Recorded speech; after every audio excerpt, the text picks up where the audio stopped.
Les actions Tesla explosent en bourse. Que faire? Faut-il en acheter? Est-il temps d'en acheter?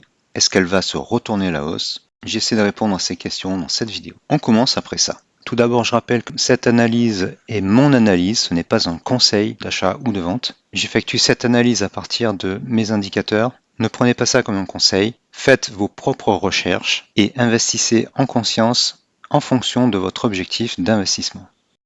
Vous êtes sur la chaîne Trading Attitude, la seule chaîne bourse et crypto sans blabla qui vous aide à devenir indépendant en trading en maîtrisant l'analyse technique. Si vous êtes nouveau ici, abonnez-vous pour ne rien rater. Bonjour, certains influenceurs titrent Tesla explose en bourse. Alors en fait, elle a gagné 12% sur la séance du 24 avril. Et ce qu'on remarque, c'est que déjà 12% pour Tesla, une action très volatile, puisque sur une vingtaine de jours, elle peut facilement faire du 20% de variation. Ici, on a un gap de moins 11%. Et là, on a quand même eu une baisse de 30%, 33%, c'est-à-dire un tiers.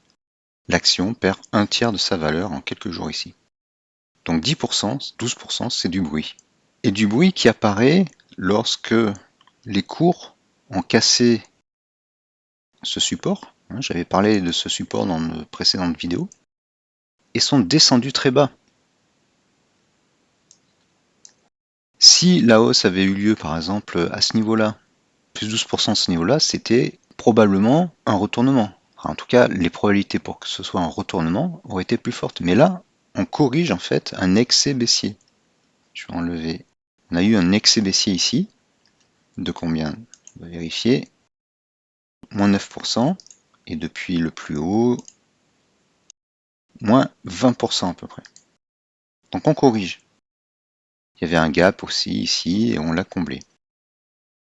Autre élément qui n'est pas très favorable, on a un doji, ce qui montre beaucoup d'hésitation. La bougie ne clôture pas sur ses plus hauts, comme par exemple ici ou ici. Donc là, il y a certainement une loi de Wyckoff, la troisième loi. Si vous voulez apprendre ce que c'est cette loi, j'ai fait une vidéo, cliquez sur le lien qui apparaît en haut à droite. Cette bougie ne valide pas un retournement. De plus, on est toujours sous la courbe supérieure de l'asset bleue, et on est toujours sur l'FTA-Ball en négatif. Les 4 FTA-Balls sont négatifs, et le FTA-Ball 5 est toujours en sell zone et négatif. Donc on est toujours dans un canal baissier.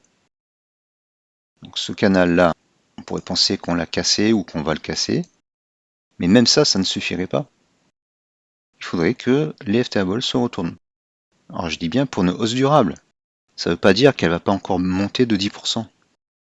Mais pour Tesla, c'est du bruit. Alors vous pouvez en profiter s'il n'y a pas de gap en 1 heure, mais moi je ne remets pas une louche sur l'action tant qu'elle est encore en tendance baissière.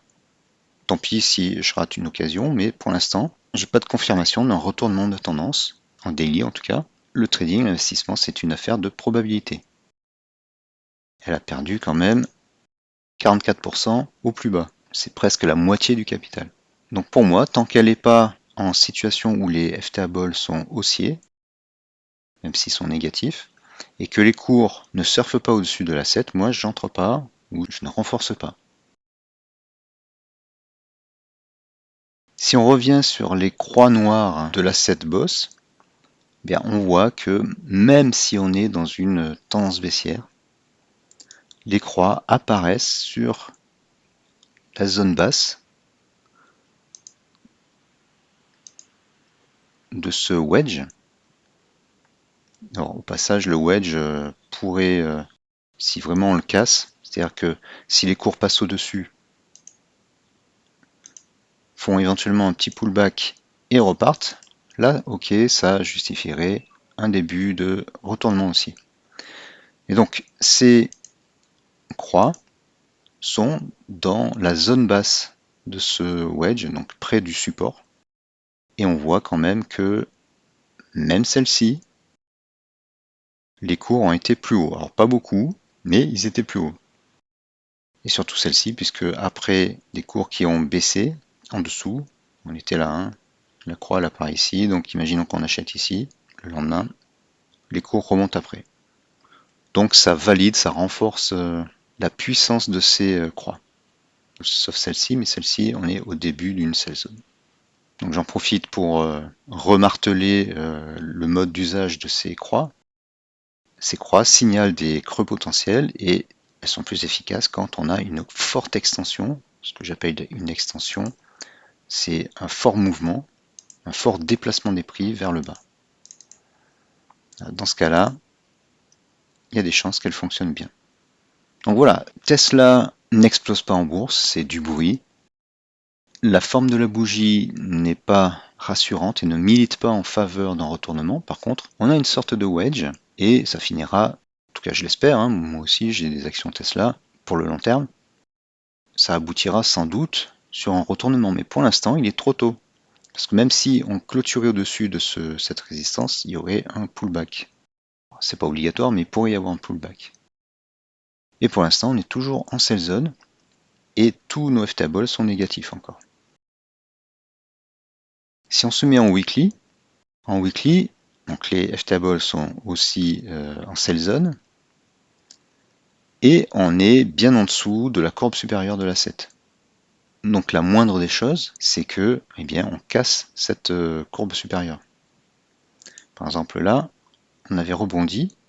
Donc ça peut faire ça, hein, je dis pas que ça va pas continuer de monter quelques jours. On avait rebondi de 70%, c'est énorme. Mais on n'était toujours pas sur une inversion de tendance. C'est que ici qu'on est sorti un peu plus haut, mais pour rebaisser ensuite. Voilà, donc si vous investissez sur le long terme à ce niveau-là, et même à ce niveau-là, imaginons que ça fasse comme ici. Donc on va monter de 50 ou 70%. Donc c'est déjà très bien, hein, beaucoup de traders s'en contenteraient. Mais je me place dans une optique long terme. Même si vous aviez acheté là, ben vous serez, d'un point de vue long terme, revenu au même niveau ici. Ce qui n'était pas la même chose si vous aviez acheté ici, et même ici. Donc voilà, pour du long terme, eh bien, on n'est pas de retour sur une tendance haussière. Pour du court terme, bon, c'était compliqué de l'exploiter parce qu'il y a eu un gap. Alors si j'étais de mauvaise foi, je vous dirais que la croix ici avait prévu la chose, et vous aurez gagné, mais je ne vais pas vous le dire. Par contre, en 1 heure, et là c'est du trading, c'est plus du long terme, il y avait des occasions, et notamment en utilisant ma stratégie des croix noires. Donc je le rappelle rapidement, on regarde les croix noires, il faut qu'elles apparaissent après une forte extension baissière, un fort déplacement des prix baissiers, et donc une longue sell zone. Elles nous avertissent qu'il y a un creux potentiel, mais on entre quand on a des FTables et si possible plusieurs FTables qui se retournent. Donc là, on serait entré là parce que bon, il y a le gap de l'ouverture. Et après, les cours remontent un peu plus haut. Bon, on s'approche de la résistance, donc après, ça rechute. Là, ça fonctionnait. On avait le FTable ici qui remontait. Il était descendu au même niveau que le précédent, donc c'est un signe d'arrêt d'une tendance baissière.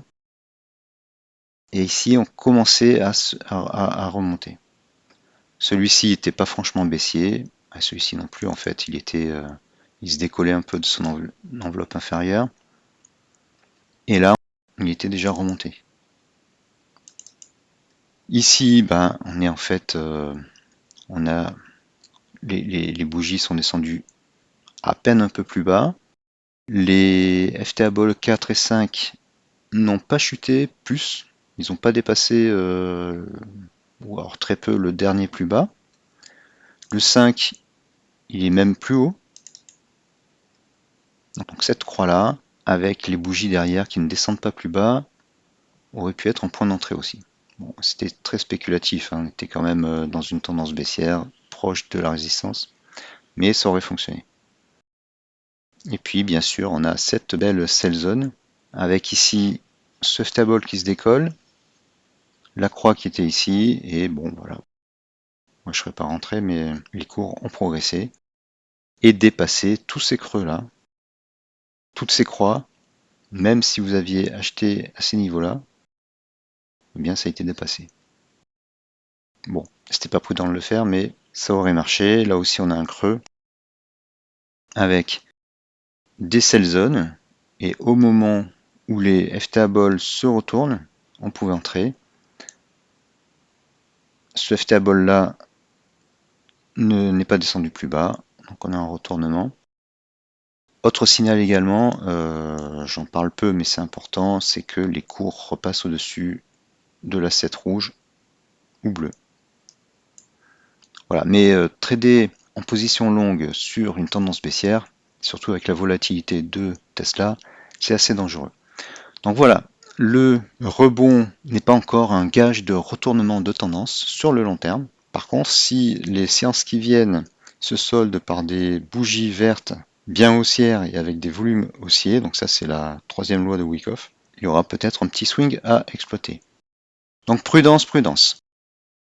Merci d'avoir suivi cette vidéo. Enfoncez le pouce bleu, partagez la vidéo, laissez un commentaire même si c'est pour rien dire. Abonnez-vous. Merci et à bientôt.